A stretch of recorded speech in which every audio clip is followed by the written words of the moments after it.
સંઘશુદ્ધિનું. સ્વામિનારાયણ 1877 માક્ષર સુધી પડવાને દિવસ શ્રીજી મહારાજ ગામ શ્રી લોયા મધ્યે સુરાખાચરના દરબારમાં રાત્રિને સમય વિરાજમાન હતા અને ધોળો ખેસ પહેર્યો હતો તથા ધોળી છીંટની ડગલી પહેરી હતી તથા ધોળો ફેંટો બાંધ્યો હતો તથા બીજે ધોળે ફેંટે કરીને બોકાની વાળી હતી અને તે ધોળા ફેંટાનું છોગલું માથે લટકતું હતું અને ચોફાળ ઓઢ્યો હતો અને પોતાના મુખારવિંદની આગળ પરમહંસ તથા દેશ દેશના હરિભક્તની સભા ભરાઈને બેઠી હતી.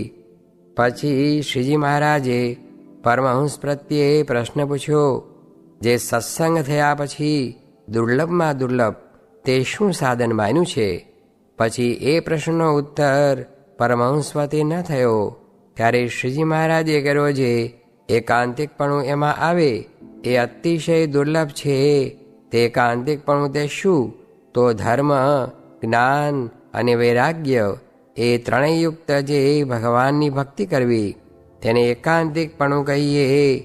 પછી વળી શ્રીજી મહારાજે પ્રશ્ન પૂછ્યો, જે ધર્મ સંબંધી સાધનમાં એવું કયું સાધન છે જે એક રાખે કરીને સર્વે ધર્મ રહે, અને ભગવાન સંબંધી જે ભજન, સ્મરણ, કીર્તન, વાર્તા એ આદિક સાધન છે તેમાં એવું એક સાધન કયું છે જે આપતકાળ હોય અને સર્વે જાય, અને જો એક રહે તો સર્વે રહે?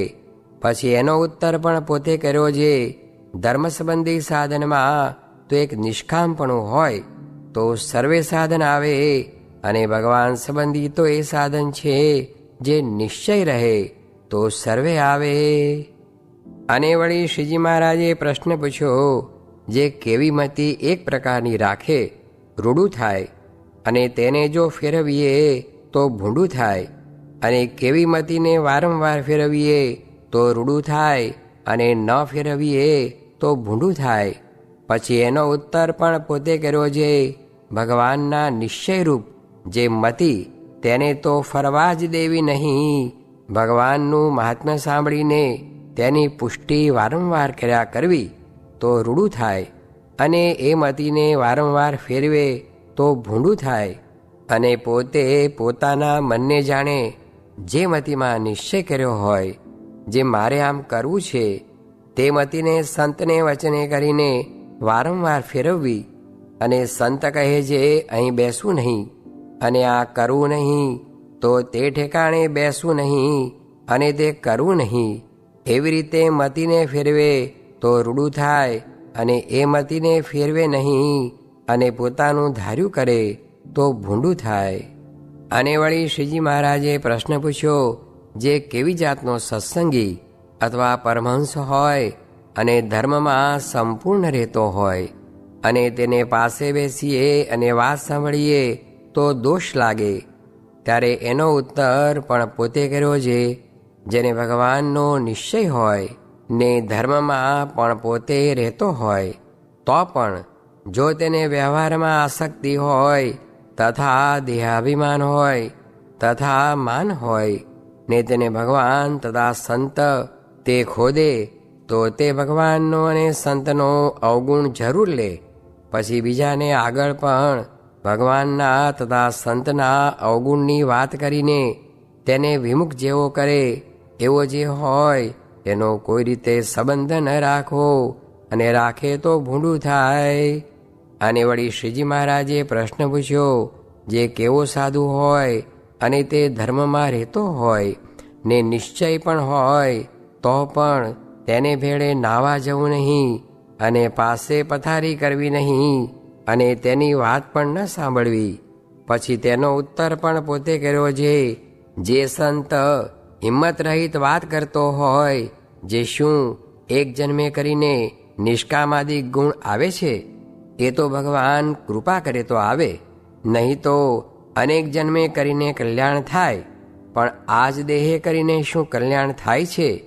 એવી રીતે જે હિંમત રહિત વાત કરતો હોય તેના સંગનો સર્વ પ્રકારે ત્યાગ કરવો, અને જે એમ કહેતો હોય, જે આને આ દેહે કરીને કૃતાર્થ થયા છીએ અને કામ, ક્રોધ, મદ, મત્સર, માન ઇત્યાદિક દોષનો શો ભાર છે? ભગવાનને સંતના પ્રતાપે કરીને એ સર્વેનો નાશ કરી નાખીશું એમ જે કહેતો હોય અને તે કામાદિક દોષને નાશ કરવાના ઉપાયમાં તત્પર થઈને મંડ્યો હોય તેનો સંગ સર્વ પ્રકારે કરવો.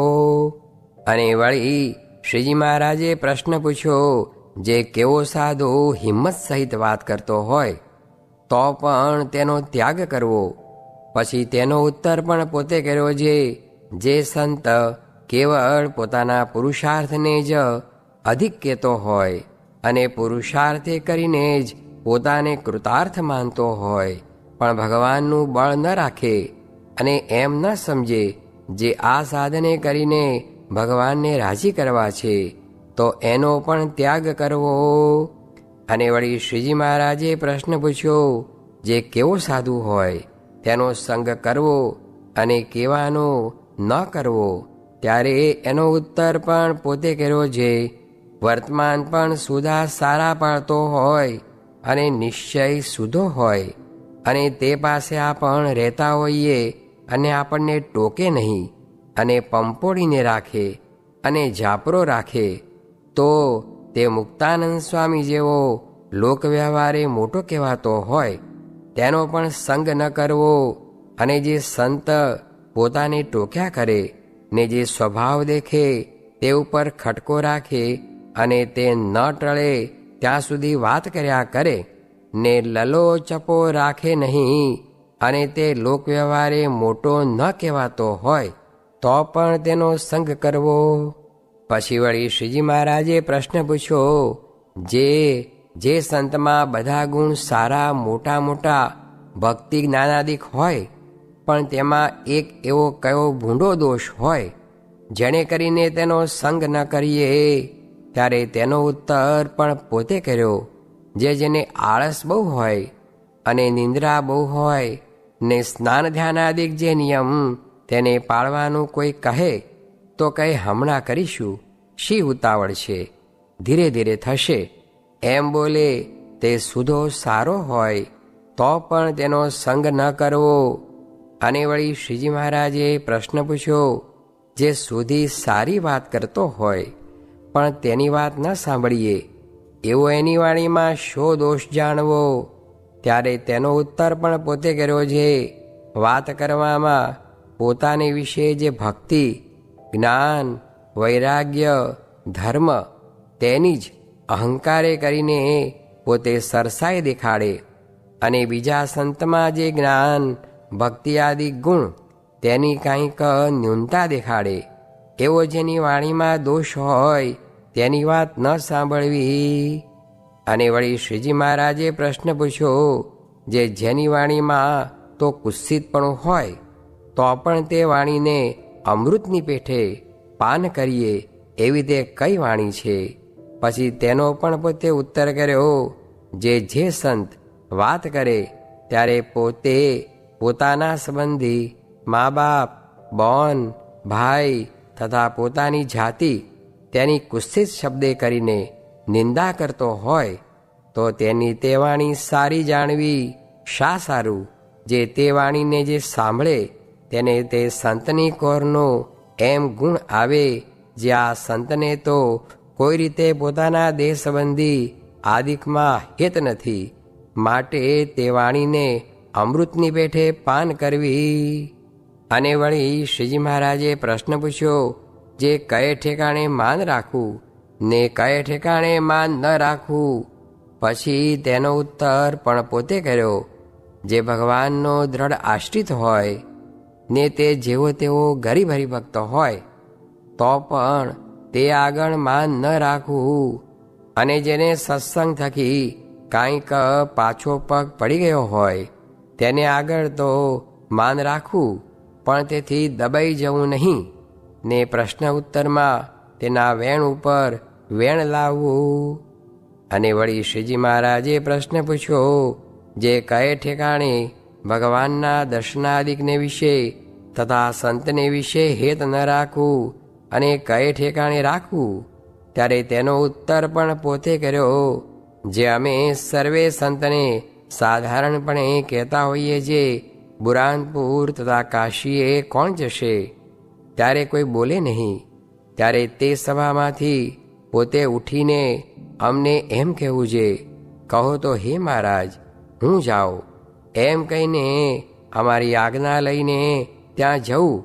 એવે ઠેકાણે અમારી પ્રસન્નતાને અર્થે અમારા દર્શનાદિકનું તથા સંત સમાગમનું હેત પણ ન રાખવું, અને અમે તથા સંત તે જેને કચવાણા હોઈએ અને વઢીને તિરસ્કાર કરીને બહાર કાઢી મૂક્યો હોય, અને તે શોકે કરીને રોતો હોય, ને તે પાસે કોઈ એકડમલ વિમુખ જેવો આવીને સંતનો અથવા અમારો અવગુણ કહેવા લાગે, ત્યારે તેની આગળ તે સંતની કોરનું ને ભગવાનની કોરનું બહુ હેત જણાવે, અને એમ કહે, જે હું તો એનો વેચાણ છું, ને મારા કટકા કરી નાખે તો પણ મારે એમનો અવગુણ ના આવે, એ તો મારા કલ્યાણના કર્તવ્ય છે. એવી રીતે તે ઠેકાણે અતિશય હેત જણાવે. અને વળી શ્રીજી મહારાજે પ્રશ્ન પૂછ્યો, જે જેણે કરીને ભગવાન રાજી થતા હોય તો પણ તે કરવું નહીં, અને જેણે કરીને ભગવાન કુરાજી થાય તો પણ તે કરવું, એવું તે શું છે? પછી એનો ઉત્તર પણ પોતે કર્યો છે, અમે કોઈક વચન કહીએ અને તેમાં જો અધર્મ જેવું હોય તો તેને વિશે ચિરકારી થવું, કહેતા તેમાં ઘણીક વાર લગાડવી, પણ તુરત માનવું નહીં. જેમ શ્રી કૃષ્ણ ભગવાને અર્જુનને કહ્યું છે, અશ્વત્થામાનું માથું કાપી નાખો, પછી તે વચન અર્જુને ન માન્યું, તેમ એવી રીતનું જે વચન તેમાં અમે રાજી થતા હોઈએ તો પણ ન માનવું, તથા પંચવર્તમાન સંબંધી જે નિયમ કહ્યા છે તેમાંથી જેણે કરીને ભંગ થતો હોય એવું જે વચન તે ન માનવું, અને એ બે વચન ન માનીએ અને ભગવાન કચવાતા હોય તો સારી પેઠે કચવાવવા, પણ તેમાં રાજી ન કરવા. અને વળી શ્રીજી મહારાજે પ્રશ્ન પૂછ્યો, જે ભગવાનનું ધ્યાન કરતે થકે મનને વિશે અનેક પ્રકારના ભૂંડા ગાંઠના તરંગ ઉઠવા માંડે, જેમ સમુદ્રના મોટા મોટા તરંગ ઉઠે તેમ ભૂંડા ઘાટ ઉઠવા લાગે, ત્યારે તે ઘાટને કેમ ટાળવા?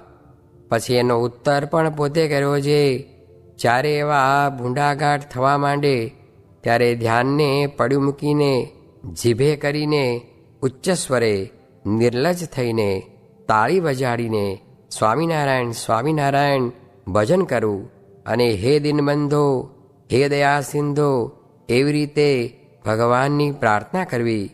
તથા ભગવાનના સંત જે મુક્તાનંદ સ્વામી જેવા મોટા હોય તેના નામ લઈને તેની પ્રાર્થના કરવી, તો ઘાટ સર્વે ટળી જાય અને નિરાશ થાય. પણ એ વિના બીજો એવો ઘાટ ટાળ્યાનો ઉપાય નથી. અને વળી શ્રીજી મહારાજે પ્રશ્ન પૂછ્યો, જે આ સત્સંગમાં જે અતિ મોટો ગુણ જણાતો હોય અને તે ગુણના સર્વે વખાણ કરતા હોય તો પણ તે ત્યાગ કરવા યોગ્ય હોય એવો કયો ગુણ છે? અને દોષ હોય અને તે ગ્રહણ કરવા યોગ્ય હોય એવો કયો દોષ છે? ત્યારે તેનો ઉત્તર પણ પોતે કર્યો છે, મુક્તાનંદ સ્વામી જેવા હોય તે સર્વથી સરસ વર્તમાન પાળતા હોય ને તેણે કરીને બીજા સંતને ઉદ્વેગ થાય, કેમ જે એમની બરોબર વર્તાય નહીં, તે સારું. એ ગુણ યદ્યપિ મોટો છે તો પણ તેનો ત્યાગ કરીને સર્વ સંતને બરોબર વર્તવું, અને બરોબર વર્તવારૂપ દોષ છે તો પણ એનું ગ્રહણ કરવું. અને વળી શ્રીજી મહારાજે પ્રશ્ન પૂછ્યો, જે આ સંતમાં એવો કયો એક દોષ છે જે જેનો ત્યાગ કરે ત્યારે સર્વે દોષ માત્રનો ત્યાગ થઈ જાય? અને એવો કયો ગુણ છે જે એક આવે સર્વે ગુણ આવે? ત્યારે એનો ઉત્તર પણ પોતે કર્યો છે, જો દેહાભિમાન રૂપ દોષ છે તો તેમાં સર્વે દોષ રહ્યા છે, અને તેનો ત્યાગ કરે તો સર્વે દોષનો ત્યાગ થઈ જાય છે. અને હું તો દેહથી નોખો જે આત્મા તે છું, એવો જે આત્મનિષ્ઠારૂપ એક ગુણ તે આવે તો સર્વે ગુણ માત્ર આવે છે. અને વળી શ્રીજી મહારાજે પ્રશ્ન પૂછ્યો, જે કેવા પંચવિષયને સેવ્ય કરીને બુદ્ધિમાં પ્રકાશ થાય છે, અને કેવા પંચવિષયને સેવ્ય કરીને બુદ્ધિમાં અંધકાર થઈ જાય છે, ત્યારે તેનો ઉત્તર પણ પોતે કર્યો. જે ભગવાન સંબંધી જે પંચવિષય તેને સેવે તો બુદ્ધિમાં પ્રકાશ થાય છે, અને જગત સંબંધી પંચવિષયને સેવે તો બુદ્ધિમાં અંધકાર થઈ જાય છે. અને વળી શ્રીજી મહારાજે પ્રશ્ન પૂછ્યો, જે કેવો દેશ, કેવો કાળ, કેવો સંગ, કેવી ક્રિયા, જેનો સંબંધ ભગવાનની આજ્ઞાએ કરીને પણ ન કરવો, ત્યારે એનો ઉત્તર પણ પોતે કર્યો છે.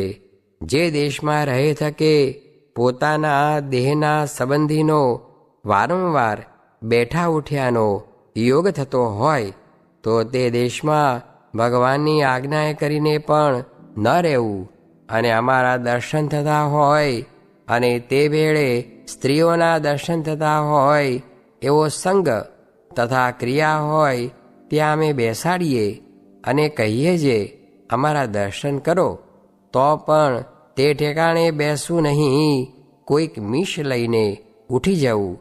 અને જે કાળમાં વિષમપણું વર્તતું હોય અને મારકૂટ થતી હોય, અને જો ભગવાનની આજ્ઞા હોય તો પણ ત્યાંથી ચાલી નીકળવું, પણ તે જ ઠેકાણે રહીને માર ન ખાવો. અને વળી શ્રીજી મહારાજે પ્રશ્ન પૂછ્યો, જે કયા શાસ્ત્રોને સાંભળવા ને ભણવા, અને કયા શાસ્ત્રોને ન સાંભળવા અને ન ભણવા, પછી તેનો ઉત્તર પણ પોતે કર્યો છે.